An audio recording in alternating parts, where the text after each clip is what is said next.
Hi guys! Today i-share ko sa inyo kung paano mag-redeem ng credit card points into credit card peso point. First ay pumunta lang tayo sa web. I-click lang ang redeem.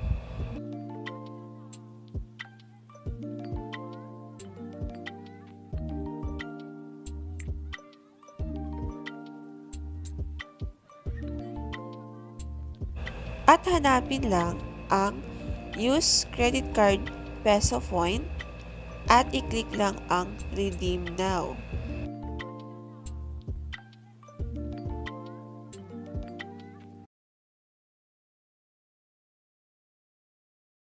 Yan ay makikita nyo ang BDO reward cards at BDO credit card cash credit. So, if kung gusto nyo i-redeem sa BDO reward card nyo, yan lang yung gagawin nyo. Yung sa akin kasi guys, since dalawa yung credit card ko, so, yung isa, yung ginagamit ko, so doon ako ita-transfer yung points ko para mabawas sa outstanding balance ko, yung points. Ilalagay mo lang yung details ng credit card mo.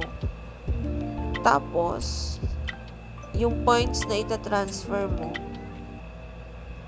At yung last, kung saan manggagaling yung points. So, pipil upan mo lang din yan, lahat ng details. And then, ita-transfer mo na yung point. So, ayan na guys, yung lalabas after mo siyang matransfer. Request has been received. Ang sabi is, will send an acknowledgement SMS for your request point transfer. Will take 7 to 10 banking days.